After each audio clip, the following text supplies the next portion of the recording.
So now I'm going to show you a story about how this is the New York Times advice to the Democratic Party. So after the last elections where they lost Virginia to Democrats, so the Democrats got in power again, and they did nothing for people. They wouldn't even give them a $2,000 check they promised. They wouldn't give them a public option for health care like they promised. They wouldn't give them a living wage, $15 minimum wage like they promised. And they wouldn't cut their student debt like they promised. They won't do anything. And so the Democrats lost. They got beat in places they should have won, like Virginia. They lost the governor's race. And so then the New York Times decided they're going to give the Democrats advice on how to win those elections. Wait till you see what the New York Times advice was. And the reason why I became aware of this New York Times article is because of Norman Solomon wrote this article that appeared in Common Dreams, and he translates what the New York Times says. We'll show you that. So here we go. So the article we're talking about, this is an opinion edit by the editorial board. So this is an editorial by the entire editorial board of the New York Times, and it's entitled "Democrats Deny Political Reality at Their Own Peril." Okay, so a few days after the November 2nd election, the New York Times published a vehement editorial calling for the Democratic Party to adopt moderate positions and avoid seeking progressive policies at the expense of bipartisan ideas. It was a statement by the Times editorial board, which the newspaper describes as, quote, a group of opinion journalists whose views are informed by expertise, research, debate, and certain longstanding values.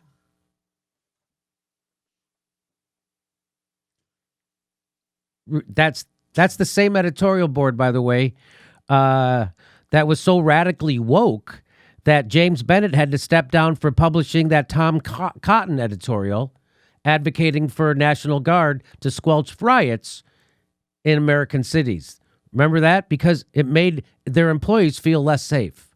So they fired an editorial guy for giving the opinion of the other side. From a guy who's the opinion of a guy who's a congressman.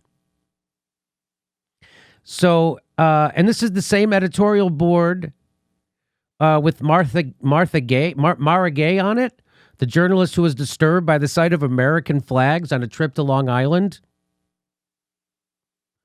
This is that same group of people. This is the same editorial board that appointed Sarah Jong, who kept saying that white men should die. She kept tweeting that. She tweeted that stuff. I don't know if you saw those tweets, but they were crazy. Long-standing value. Yes. Certain long-standing values. What the fuck? So their views are informed by certain long-standing values. That doesn't sound radical, does it? That sounds like something a conservative would say. Long-standing values. We here at the Christian Right newspaper are informed by our long-standing values. That's what that sounds like. It's almost like their far-left identity politics and anti-flag waving are just a puppet show for shitlibs. It's as if. The editorial certainly reflected long-standing values since the Times has recycled them for decades in its relentless attacks on the progressive wing of the Democratic Party. So here's from that editorial. Here's some of it. We'll show you some of it, and then we'll make fun of it, and then I'll show you what Norman Solomon said about it. What is badly needed is this is what they are recommending for the Democrats, the New York Times. What is badly needed is an honest conversation in the Democratic Party about how to return to the moderate policies and values that fueled the blue wave victories in 2018 and won Joe Biden the presidency in 2020. They're saying moderate policies is what won the Democrats the House and Senate and Joe Biden the presidency. That's what they're saying. That's what they're saying. Okay. The Times editorial board began with its polemic by calling for the party to return to moderate policies. So Norman Solomon's translation of that is, hey, stick to corporate-friendly policies of the sort that we applauded during 16 years of Clinton and Obama presidencies. That's what they mean by a return to moderate policies. And there's nothing moderate about what Bill Clinton and Barack Obama did. Bill Clinton gutted welfare as he exploded the prison population, deregulated media, deregulated Wall Street that crashed our economy within a decade. That's the moderate policies of Bill Clinton. Barack Obama's moderate policies was to pass a health care plan that raised the stock prices of big pharma and health insurance companies while not doing much for regular people. It was a right-wing health care plan. That kind of moderate plan. He also kicked 5.1 million families out of their house during an economic collapse caused by Wall Street speculation. 5.1 million families. He also deported more Hispanics than all the presidents combined since 1890. These are the moderate. He also got rid of the restrictions, and so there's fracking pipes underneath every part of this country. Those are part of the... He also opened the Arctic to drilling twice. These are part of the moderate... Also, he increased income inequality dramatically during his... These are the moderate policies that the New York Times is telling the Democrats to go back to. There's nothing moderate about those policies. Those are right-wing policies. Corporatist, fucking conservative policies. There's nothing left-wing about any of that shit they did. That's the joke. The joke is the Democrats are a right-wing party, but when people vote for them, the media tells them they're a left-wing party. So when they fail to help anybody, people think left-wing policies failed. But it didn't. It was just more right-wing corporatist policies that failed. Like a for-profit healthcare plan, like more spending on the military and less on schools, like locking up more people, stuff like that. Democrats looking left on so many priorities and so much mess. This is from the New York Times. They say the Democrats have lost sight of what can unite the largest number of Americans. You know what can unite the largest number of Americans? Policies that are popular on the left and the right. What would those be, Jimmy? You think another tax cut? No. It would be ending the wars, spending that money back here, single-payer health care, a living wage, and ending student debt. Those would be the biggest things that's why the People's Party are organizing around those issues. So that would be how you unite the largest among members of America, but that's not what the New York Times is proposing. A national Democratic Party that talks up progressive policies at the expense of bipartisan ideas, and that dwells on Donald Trump at the expense of forward-looking ideas, is at risk of becoming a marginal Democratic Party appealing only to the left.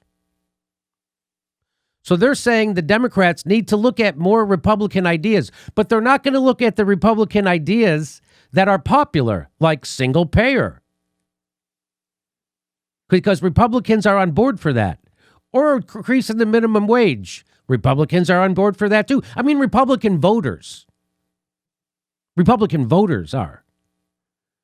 How about ending the wars, spending that money back here, reducing the military budget and spending that money? Those are actual bipartisan ideas, but that's not what they mean. That's not what the New York Times means. Not actual bipartisan ideas.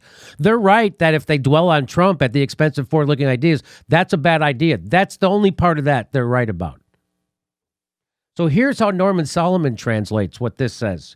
He says the Biden administration should reach across the aisle even more solicitously to the leadership of an obstructionist, largely racist, largely climate change denying, Trump cultist Republican Party. Now, I disagree with this. So what he's doing is this here at this part, what Norman Solomon is doing is not helpful. So he's saying, no, you should reach across the aisle to do policies that are popular with their voters, not their donor base. And it doesn't help you by calling half the country largely racist. When did that become okay? You know, the Republican Party has been largely racist my whole life. Why only now? Guess what? So is the Democratic Party. Joe Biden's a huge racist. You know, the racist criminal justice system that's for profit, it was pretty much the architect was Joe Biden. Okay? The people who were putting those kids in cages, those cages were built by Joe Biden. So doing this is not helpful. This only divides our country by calling half the country largely racist. Is there racism in America? Yes. Is the problem worse today than it was 30 years ago? No. Those same people who vote anyway. So he's saying okay. So that's not helpful. No, they should reach out and work on policies that help people that the Republican base also supports. That's what this should say. But Tuesday's results, meaning that election when they lost in Virginia, the Democrats, and this is the New York Times saying that they are a sign that significant parts of the electorate are feeling leery of a sharp leftward push in the party, including on priorities like Build Back Better, which have some strong provisions and some discretionary ones driving up the price tag. No one's leery of a sharp left. There's no sharp leftward push in the party. It's not happening. They're not sharply pushing left anywhere. They're not doing anything. There's no leftward push. Nothing. They're not even doing the things Joe Biden ran on. Joe Biden ran on a $15 minimum wage. They're not doing it. Joe Biden ran on a public option. They're not doing it. They're not doing the stuff they ran on. Let me see what I have some jokes here. I hope I'm not missing too many of them. Joe Biden won. Let's keep going. The concerns of more centrist Americans about a rush to spend taxpayer money, a rush to grow the government, should not be dismissed. The concerns of centrist Americans about a rush to spend taxpayer money, they already spent the taxpayer money. $5 trillion funneled upward to the richest 1,000 people in this country. It was called the CARES Act while they were flattening the American worker and closing 200,000 small businesses. They don't mean that rush to spend taxpayer money. That's not what the New York Times means. They mean a rush to spend taxpayer money that will help you. That's what the New York Times means. Here's what Norman Solomon translate that as saying, well, while we don't object to the ongoing rush to spend taxpayer money on the military, and we did not editorialize against the bloated Pentagon budget, we oppose efforts to grow the government too much for such purposes as health care, child care, education, housing, and mitigating the climate crisis. So they're not against, the New York Times is not against the government spending money. They're just against the government spending money when it helps you. You got that, right? Okay. Build back better, but don't be brazen. Don't be brazen. Mr. Biden here's what they say. Mr. Biden did not win the Democratic primary because he promised a progressive revolution. There were plenty of other candidates doing that. Plenty of other candidates were promising a progressive revolution.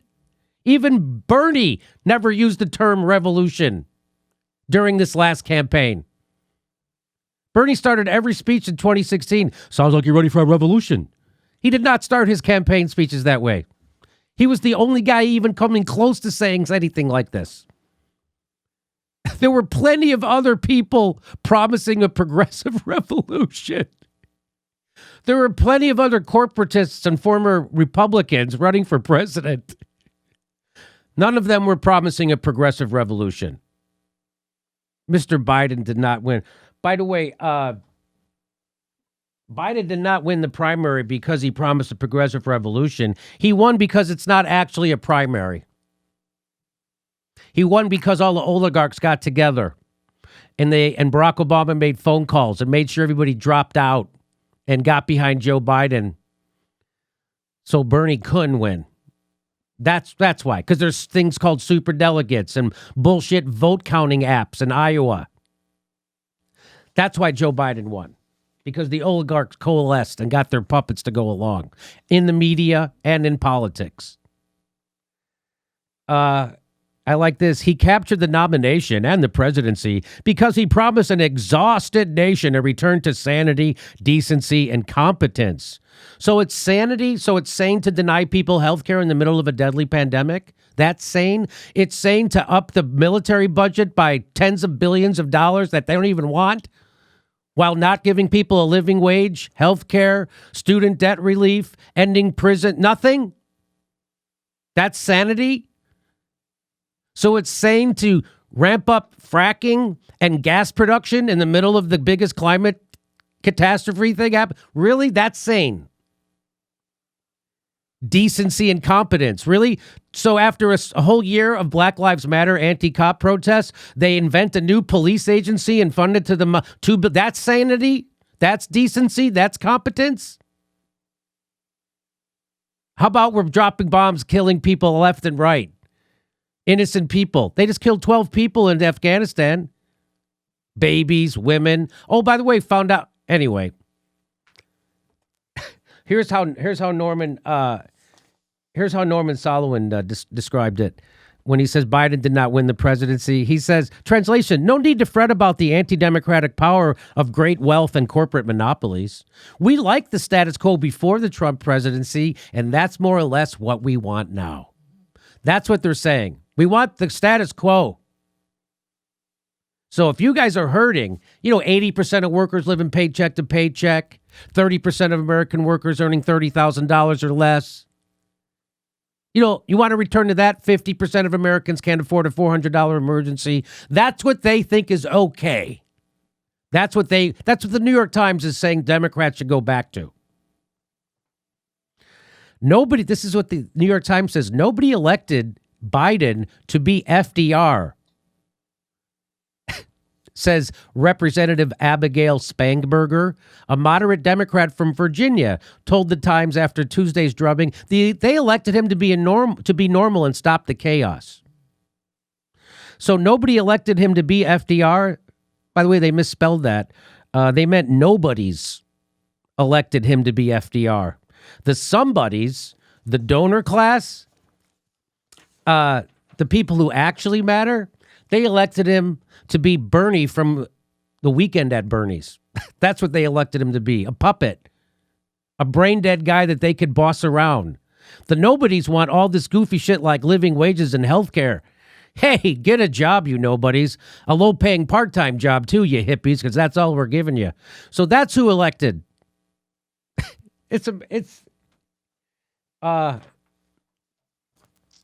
Here's how Norman Solomon puts it. He says, a translation of nobody elected him to be FDR. And then they quote Abigail Spangler. She's the former CIA case officer. That's who they're quoting. A CIA person. And she's the current member of the corporate Blue Dog Coalition in Congress. That's our kind of Democrat. That's what the New York Times is saying. We don't want FDR. We want a CIA pro-corporate Blue Dog Democrat. That's our kind of, what we need more of. That's what the New York Times is saying. Jesus Christ. This editorial is like if Ambien learned how to write. Democrats should work to implement policies to help the American people. That's right from the editorial. That's something they said. They should also breathe in oxygen and drink water. What? Democrats should work to implement policies that help people? That's your advice? Here's what the translation from Norman Solomon is. Democrats should work to implement policies to help the American people, but not go overboard by helping them too much. We sometimes write editorials bemoaning the vast income inequality in this country, but we don't want the government really to do anything to reduce it. Jesus Christ. They didn't finish that sentence. The government should work to implement policies that help the American people who can pay large donations to make sure the American people don't get help. Congress should focus more on what's possible. That's what they say. Congress should focus on what is possible. Like more wars. That's possible. Why not focus on it? not what would be possible if Joe Manchin, Kyrsten Sinema, and frankly a host of lesser-known Democratic moderates who haven't had to vote on policies they might oppose were not. So this is the New York Times saying that they should focus on what is possible, not what isn't possible. Okay. Translation, we editorialize about social justice, but we don't want structural changes and substantial new government policies that could bring it much closer. We editorialize about climate crisis, but not in favor of government actions anywhere near commensurate with the crisis. Our type of tepid liberalism is an approach that won't be bottom line threat to the Times owners and big advertisers, and won't diminish the leverage and holdings of wealthy elites, including the New York Times company chairman, A.G. Sulzberger, and the company's board of directors. We want change, but not too much. And here's one more. Here's one more quote from the New York Times editorial. Democrats agree about far more than they disagree about, but it doesn't look that way to voters after months and months of intra-party squabbling. Time to focus on and pass policies with broad support. Again, the policies that have broad support are single-payer health care, ending the wars, reducing the military budget, spending that money back here on minimum wage. Those are that's what's popular.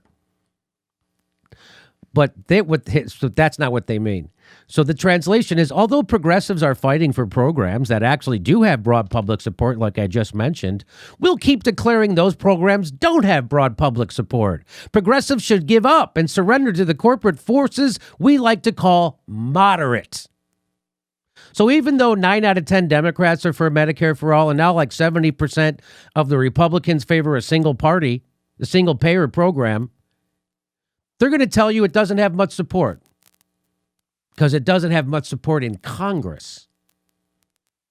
That's what they're going to tell you. Oh, you can't do it. It's not doable. Instead of focusing on crumbs, Congress should aim a little lower. So there you go. That's the New York Times advice to the Democratic Party. Become more Republican. Become more corporate. Do less to help people. Spend less money on helping people. So if you get your news from the New York Times, you're going to be what we here call a shit liberal.